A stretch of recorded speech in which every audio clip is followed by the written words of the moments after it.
Welcome back to episode 3. Unfortunately, I lost the whole of episode 2 there, pretty much. I'm really quite disappointed about that, but not really anything that I can do. I've lost the little thing on my screen that tells me when I was recording, so I took a bit of a gamble, and unfortunately that has not paid off. So I'm going to take the start of this episode 3 here to do what I did at the start of last episode, which is let you know, all of you, who the moles are. And so if I do /moles list, what we have here is we have Chocken, we have Kevin, Darren BGP, Kazmic, Evader, Theb, Cute and Bacon. Now what we established was that is 8 out of 10 teams there with a mole, and the teams that leaves without a mole is the green team, the first team on tab. Now as they lost Pi right at the start of episode 2, that has kind of leveled the playing field a lot for them, because despite being down to a team of 4, their team of 4 is actually a team of 4, something that cannot be said for the majority of the team of 5s left in this game, who have not only got to figure out who their mole is, you know, they actually have one to begin with. So, you know, that certainly will be good news for that team, although whether they actually trust each other enough to you know, find out that they don't have a mole will be a totally another question. And the other team is the final team on tab, the team of Syndic, Lucity, Bushy, Thwip and Yellowvit. And Yellowvit is one of the most stacked players in the game at the moment. As you can see here, he's sitting in 3/4 diamond, although his gold count is still magnificently only 1, despite the fact that he's acquired enchants and 3/4 diamond, unless it's all in these furnaces. Nope, that 1 gold is genuinely what he's got. So yeah, the other thing we missed, which I'm very disappointed to have lost, is the double kill between Kingsley and Zefik. That was a melee cave fight. It was as simple as that, where both players, but hello, we're just going to stop talking right now, because we have, never mind, no, what we have is Chock being an idiot and hitting his own teammate, or not being an idiot. Maybe, is Chock the mole? I think Chock is the mole. I think that could have just been a cheeky accidental there by Chock, but that will not be appreciated by his teammates, as any sort of accidental hit in a moles game usually leads to some sort of suspicion whether it was accidental or not. So we'll see how that affects Chock's team's trust of him, because yeah, that is very suspect on him. And as we are in the position of knowing that he is in fact the mole of the team, I would love to know whether that was in fact intentional or not.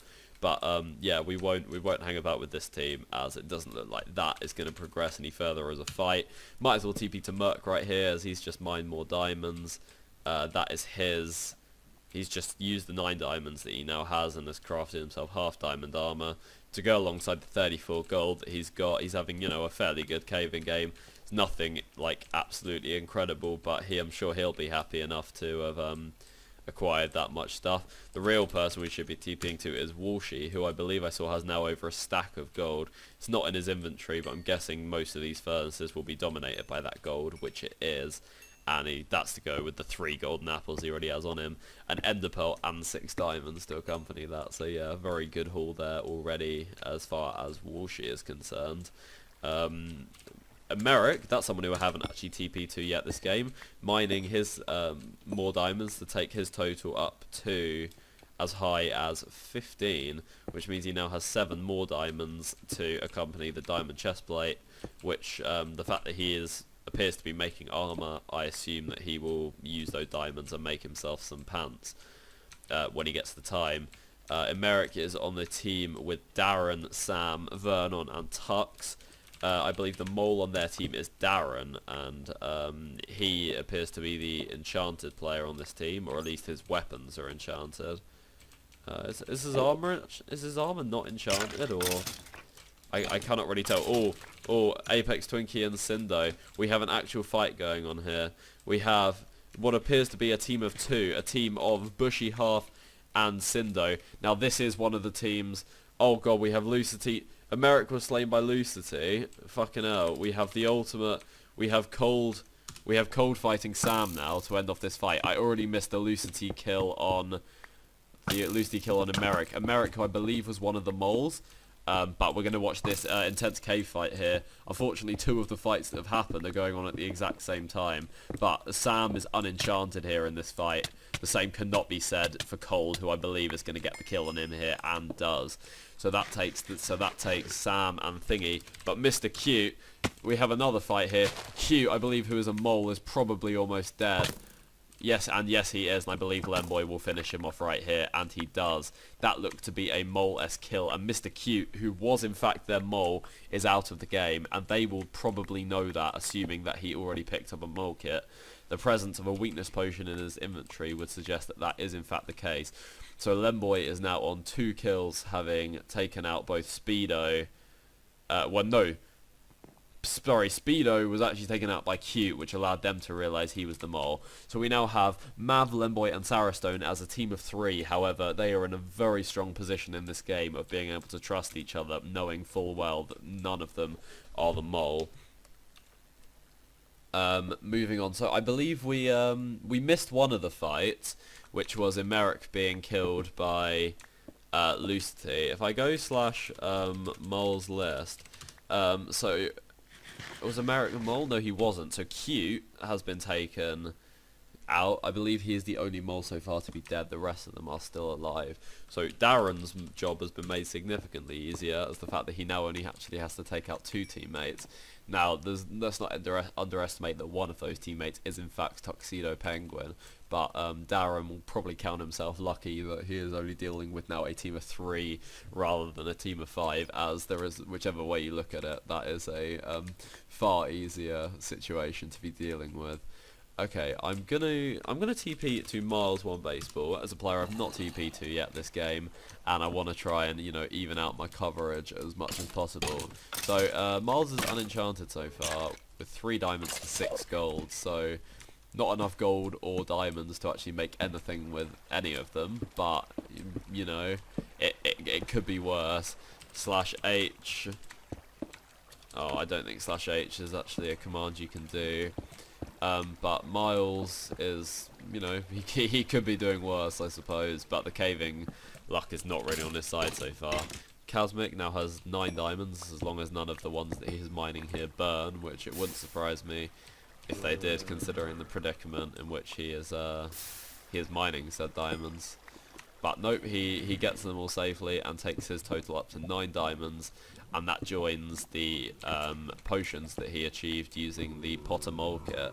Dom is one of our moles. His job to take out Lego, Frigid and Max, them down to a team of 4 following the Zephic and Kingsley double kill of last episode, which I'm still really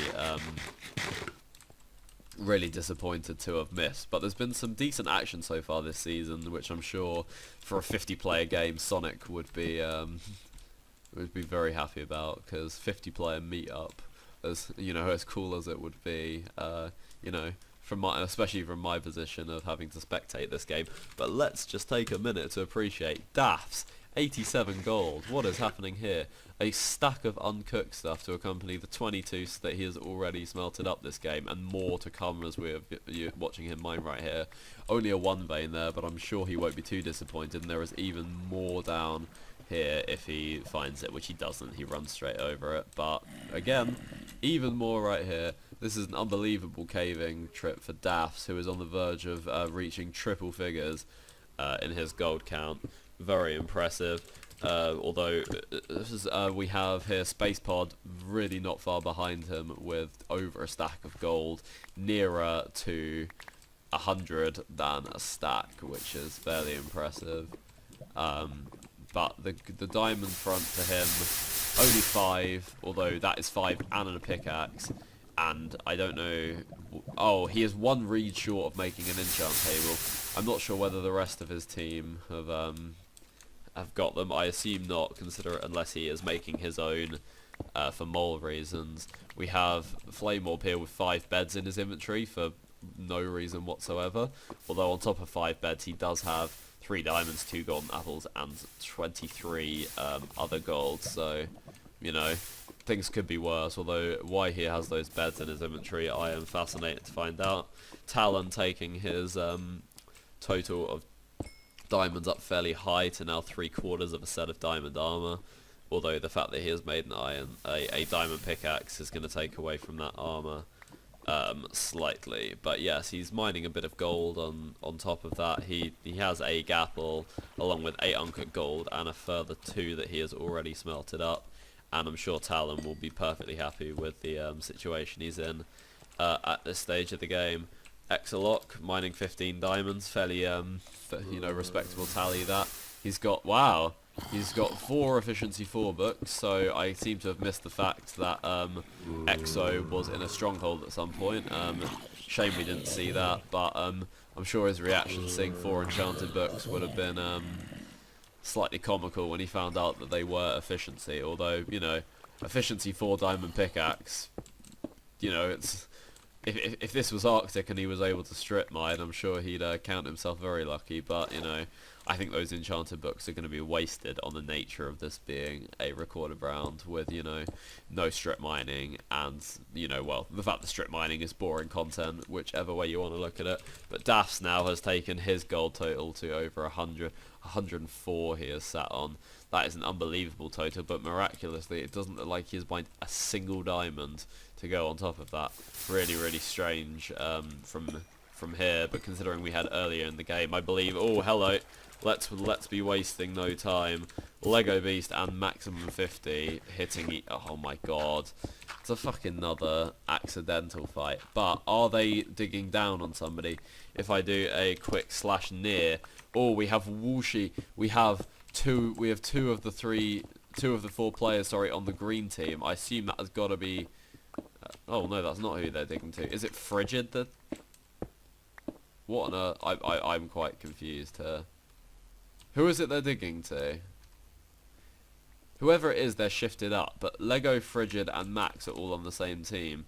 So unless they're digging to Walshy and Troyzan, who are 175 blocks away, I would be very, very surprised. Wait, if I TP to oh, they're on the surface. Unless they were being chased by this team and they've dug down as actually a way of avoiding that. Unfortunately, I'm not in a position to find that out. But as it doesn't look like that's a fight that's going to materialise, I will just go elsewhere and look for another person to TP to, and the person who I'm going to choose to TP to is going to be Apex Twinkie, because I don't think I've TP'd to Apex Twinkie in quite a long time. He's back on the surface now, so he looks like he is running around, still quite far from 0-0, but he is together with Cold, both of them rocking the same armor and a significant number of healing. I assume they've split healing and they've got the same. They do. Both sat with 4 golden apples, although with a mole still present on that team, that mole being Theb. We'll see how much these two really trust each other, and the distance between them whilst running would suggest that potentially they don't trust each other as much as they may wish to. Do a quick slash near on these two, see if any fights are looming, and there is not a single player within 200 blocks from either of them, so perhaps a fight is not going to be looming anytime all too soon for Apex Twinkie and Cold Bacon. So I'm going to take that as a cue to teleport over to Kevin Pirry, who is in a similar situation. He is also on the surface, but with all 5 teammates. The whole of this team are lurking in this plains, with this village seeming to be their base camp as such. All enchanted, look like they have a piece of diamond armor each, and apart from whoever this is over here, that is Syl. Syl, who I believe had mined a fair amount of diamonds. Has he got some stuff rocking in his inventory? He doesn't. Okay, maybe I'm mistaken on that front then. But you've got the whole of this team here, who seem to be doing the very typical mole scenario of not quite knowing what to do with themselves and sort of running away, keeping a fair distance between each other. The mole on this team is Chalk, and I'm sure, being a team of 5 on the surface all here, he may not view this as the best time to attack. What's Sir doing? Is Sir just lagging a bit? Is Chalk the mole? Have I made that up? Yes, Chalk is the mole. He doesn't look like he's chosen his mole kit yet, though. Whether he's just forgotten to do so, or whether he's you know, tactically decided not. He doesn't want to risk dropping something is out his inventory. I don't know what his reasons are, but hopefully he will remember to select a mole kit before he decides to, you know, attack, whenever that may be. Venom running around on the surface here, actually unenchanted, which is something I've not actually seen from a player for a while. The majority of people who I've TP'd to seem to have either enchanted with the rest of their team or are underground. But hello, Vernon N and Tuxpeng, they are actually teammate. Okay, Darren. This has got to be Darren's time to do something. He has Tuxedo Penguin on 9%. It is just him and Vernon N here. I don't know what Darren is doing, why he's not attacking. It's only the 3 of them left. This has got to be as good a time as he is ever going to get to do the Molly business. I'm actually just going to sit here and wait and watch this team for a little while, because honestly, I don't see any reason why he wouldn't attack here. This is ridiculous. They're the only players in range, no one else. They're not waiting for a fight. It looks like all that's happening is they're enchanting. Oh, maybe they're doing the whole, oh, let's not attack whilst enchanting thing. But, Tux is still not healed up at all by the looks of things. So yeah, I'm honestly shocked as to why Darren is not. I feel like he's about to. I feel like it's gonna happen. He's looking directly at him. He's got sword in hand. It's got to be the time. Darren, do it, buddy. Sorry, I know I'm not being very neutral right now, but this has got to be the best opportunity he's ever gonna get to do stuff as a mole. With both Darren and Vernon looking Tuxpeng straight in the eye. This is quite a awkward situation right here. Yeah, I honestly don't know what to say. I don't want to leave because I feel like the second I leave, Darren is gonna attack. But I guess I'm gonna tempt fate, and I'm gonna TP away and go and have a look at Merc, who has just mined some more gold, taking his total even closer to a stack than he was already on. That is 39 gold for him now. He's enchanted to go on top of it. So that is good from his point of view. He's in a mine shaft. Has he got significant string yet? He's got a bow and 7 string. It's nothing major, but sounds like there are cave spiders in range. Here they are, just above him here, but I'm sure he'll be able to avoid them. He's a smart enough player, Merc. But I guess let's move on further. I'm going to just do a little quick TP back, look at this dynamic between the 3 players here. Vernon there holding a golden apple. Tuxpeng with a stack of gold in his inventory to go on top of the fact that he is... What is happening here? I'm honestly so shocked. Is Tux AFK? No. No, he's not. What? I can't get my head around this little dynamic here. This is so weird. Theb now mined 80 gold. He's doing very well actually himself. Max with 39. It's not huge in amounts. Okay, let's try and find somebody to counter that. He's maybe not doing so well. Okay, maybe. Oh my god, right, so this team of 5, they do not have a mole. I feel like we should put that into perspective, but not before we go and watch this fight here with the whole of the pink team in all their glory, chasing down what seems to be Troy Zanduno Cribe, who I still have no clue who that is, running away by himself. If I do a quick slash near, there are quite a lot of people in range. It looks like Troy could be leading him back to his teammate, Walshy Brick Tycoon, only about 100 blocks away. He has now run into Brick, and they are running away together. Whether the red team, or not the red team, sorry, whether the pink team is still hot on their tails, I'm yet to find out. Do they look like they've? What are they doing? Are they still chasing? Oh, unfortunately, I think we might have just missed out on a fight there, as the pink team look like they've stopped bothering to chase that lot down. Do a slash near. They are now the only people in range of each other. It looks like 1, 2, 3, 4, 5. 1, 2, 3, 4, 5. Who is not on their team? Is it Bacon? Is Bacon underground? I feel like Bacon must be shifting underneath them somewhere, because he says he's really close. But okay, so Bacon is actually shifted underneath where these guys are running about on the surface here, smelting some stuff up. That would make sense. But yeah, as for the rest of that team, they look like they've got away, which is lucky for them, because this pink team does look very scary, and I would not want to be Choc in Choc's position of being the mole on this team. But that is the end of episode 3, so I'll see you all next time.